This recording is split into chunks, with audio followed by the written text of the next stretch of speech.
कमला सड़क किनारे पैदल ही कहीं जा रही थी। तभी उसकी नजर एक गाड़ी पर गई। गाड़ी से उसकी बहुत पुरानी सहेली सुधा बाहर निकली। सुधा, सुधा, कौन हो तुम? क्या चाहिए? और मेरा नाम तुम्हें कैसे पता चला? तुम शायद मुझे भूल गई, पर मैं नहीं। मैं तुम्हारी सहेली कमला। हम एक साथ एक ही क्लास में पढ़ा करते थे। मैं तुम्हारे लिए रोज माँ के हाथ के बने आलू के पराठे लाया करती थी। याद आया? हाँ हाँ, याद आया। कमला, तुम कितनी बदल गई हो, मैंने तुम्हें पहचाना ही नहीं। अच्छा बताओ, तुमने अपनी ये क्या हालत बना रखी है? मांग में सिंदूर और गले में मंगलसूत्र देखकर तो लगता है जैसे तुम्हारी शादी हो गई है। तुमने सही कहा, मेरी शादी गांव में हुई है और मैं वहाँ बहुत खुश हूँ। एक 4 साल की बेटी भी है मेरी, पर वो वहीं अपने पिताजी के पास गाँव में ही है। अपने पिताजी को वो बहुत प्यार करती है ना, तो उन्हें एक पल भी नहीं छोड़ती। मुझे यहाँ कुछ काम था, इसीलिए आई थी।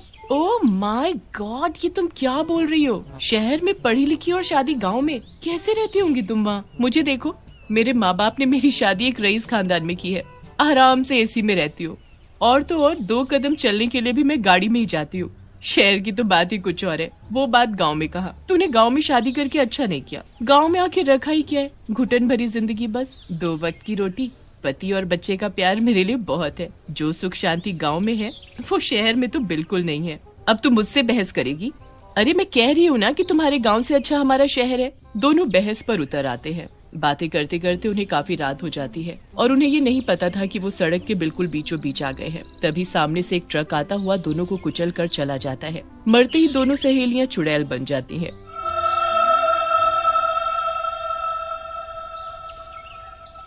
एक शहरी चुड़ैल, दूसरी गांव की।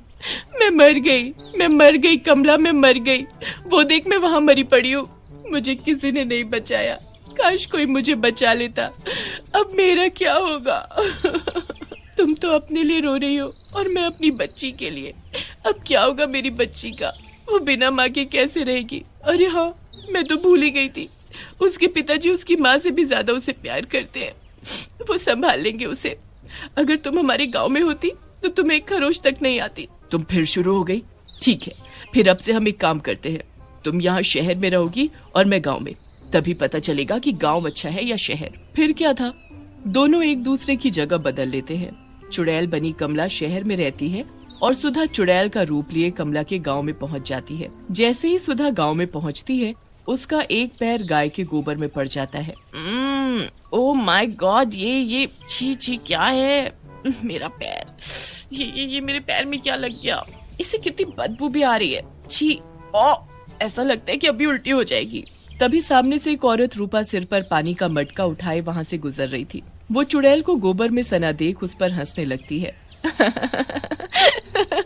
ये गांव है गांव, यहाँ कदम कदम पर ऐसा ही मिलेगा। संभल कर चलो चुड़ैल रानी। तुमने मुझे चुड़ैल कैसे बोला? तुम्हारी हिम्मत कैसे हुई मुझे चुड़ैल बोलने की? चुड़ैल को चुड़ैल नहीं बोलूंगी तो क्या बोलूं? तुम ही बता दो चुड़ैल रानी। हाँ। अरे मैं तो भूल ही गई थी कि मैं अब एक चुड़ैल हूँ। पहले जैसी नहीं दिखती अब मैं। अच्छा ये बताओ, मैं चुड़ैल हूँ, तुम्हें मुझसे डर नहीं लग रहा?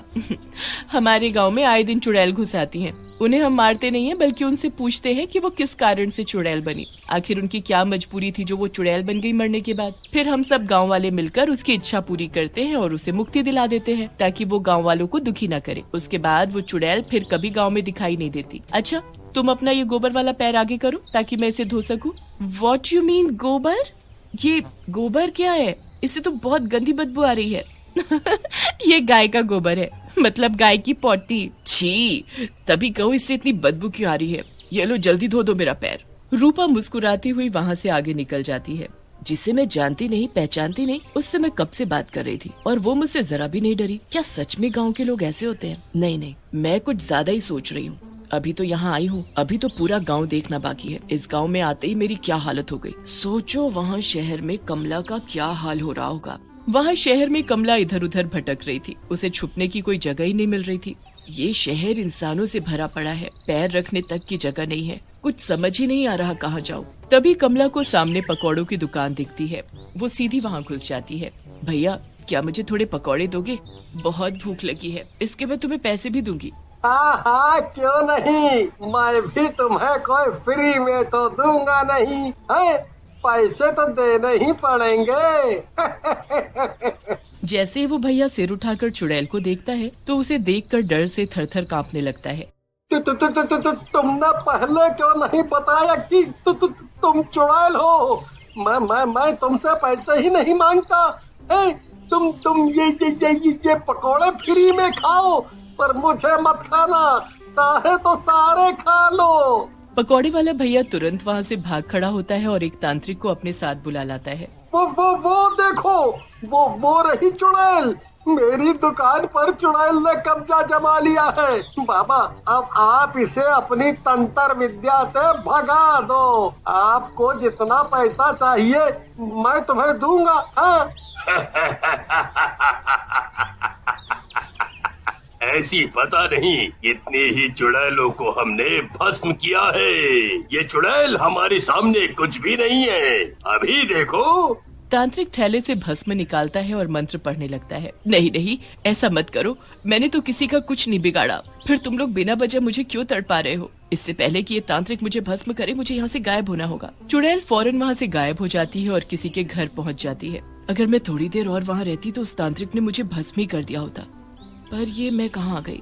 चुड़ैल मनोहर के घर में थी। मनोहर जैसे ही नींद से उठता है, उसकी पत्नी उसके लिए कॉफी लेकर आती है और मनोहर के हाथ में थमा देती है। चुड़ैल चुपके से ये सब देख रही थी। छी, कितने गंदे लोग हैं ये। बिना हाथ मुंह धोए, बिना नहाए कैसे बिस्तर में ही चाय पी सकते हैं? हमारे यहाँ तो उठते ही सबसे पहले नहाते हैं और उसके बाद पाठ पूजा, फिर जाकर चाय पानी करते हैं। और यहाँ देखो, मुझे तो पहले ही शहर पसंद नहीं था, इससे तो हमारा गांव अच्छा है। यहाँ चुड़ैल कमला और वहाँ चुड़ैल सुधा भटक रही थी। सुधा अपनी मस्ती में यहाँ वहाँ देखती हुई जा ही रही होती है कि तभी उसकी नजर कुछ खेलते हुए बच्चों पर पड़ती है। ये देखो गांव के बच्चों को। हमारे शहर में बच्चे सुबह उठकर स्कूल जाते हैं और यहाँ गांव के बच्चों को देखो, मिट्टी में खेल रहे हैं। कोई पढ़ना वढ़ना नहीं है इन्हें, दिन भर बस उछल कूद। तुम बच्चे यहाँ क्यों खेल रहे हो? स्कूल क्यों नहीं जाते? ये तो चुड़ैल है। माँ, बचाओ। राजू, डर मत, मैं हूँ ना, मैं तुझे कुछ नहीं होने दूंगी। तुम बच्चे स्कूल क्यों नहीं जाते बताओ, नहीं तो मैं तुम सबको कहाँ जाऊंगी। 2 दिन से हमारी मैडम गायब है, उनके बिना हम कैसे पढ़े, इसीलिए हम सब यहाँ खेल रहे हैं। गायब है? पूरे गांव में क्या एक ही मैडम है तुम्हारी? हमारे शहर में तो कितने सारे स्कूल हैं, उनमें पढ़ाने वाली कई टीचर भी होती हैं। और यहाँ देखो। अच्छा, तुम्हारी मैडम का नाम क्या है? बस फिर क्या था, मैडम का नाम सुनते ही चुड़ैल चौंक जाती है। वहाँ पूरे शहर में भटकने के बाद कमला अचानक सुधा के घर पहुँच जाती है और सामने दीवार पर उसकी तस्वीर देखकर चौंक जाती है। ये तो घर सुधा का मालूम पड़ता है। हाँ, ये सुधा का ही घर है। उसकी तस्वीर यहाँ है तो उसी का घर होगा ना ये। पर घर में कोई दिखाई क्यों नहीं दे रहा है? तभी उसे घर में कोई आदमी घुसता हुआ दिखाई देता है और साथ में कोई औरत भी होती है। अच्छा हुआ जो वो सुधा अपने आप ही मर गई और मुझे उससे छुटकारा मिल गया, नहीं तो हम दोनों एक दूसरे से कभी नहीं मिल सकते थे। बिल्कुल सही कहा पतिदेव, उसके मरने के बाद ही तुम मेरे हो पाए। अगर वो नहीं भी मरती ना तो मैं जरूर उसे मार देती। चुड़ैल चुपके से सब देख रही थी। वहाँ सुधा कमला का नाम सुनते ही बच्चों से उसके घर का पता पूछती है और वहाँ जाती है। वहाँ उसके पति सुभाष और बच्ची को देख हैरान रह जाती है। वो अपनी बेटी की पूरी देखरेख में लगा था। चुड़ैल ये सब देखकर वहाँ से चली जाती है और कमला को याद करती है। तभी कमला उसके पास वहाँ आ जाती है। मैं तुम्हें ही याद कर रही थी, अच्छा हुआ तुम आ गई। मैंने तुम्हारा पूरा गांव देखा और देखकर ये ही पता चला कि यहाँ ऐशो आराम भले ही नहीं है, पर यहाँ के लोग बहुत अच्छे हैं। खुली हवा में सांस लेना कितना अच्छा लगता है। शहर भी इतना बुरा नहीं है जितना मैं सोच रही थी। वहाँ स्कूल है, हर सुविधा है, पर लोगों की सोच बहुत छोटी है, आलसी हैं, हमेशा ऐशो आराम में ही रहना पसंद करते हैं। और हाँ, एक बात तो मैं तुम्हें बताना ही भूल गई। मैं तुम्हारे घर गई थी, तुम्हें मरे हुए 2 दिन भी नहीं हुए कि तुम्हारे पति ने दूसरी औरत से शादी कर ली। वो अब वहीं तुम्हारे घर में रहती है। सुधा ये सब सुनकर रोने लगती है। कमला उसे जैसे तैसे चुप करा देती है। मेरा पति बेईमान निकला, पर कमला तुम्हारा पति और बच्ची बहुत ही अच्छे हैं। तुम्हारा पति अपनी बेटी की बिल्कुल माँ के जैसे देखभाल करता है और गांव के लोग वो भी बहुत अच्छे हैं। गांव की खुली हवा में सांस लेकर बहुत सुकून मिल रहा है। दोनों चुड़ैलों को अपनी अपनी जगह बदलने के बाद पता चला कि दोनों ही जरूरत की जगह है।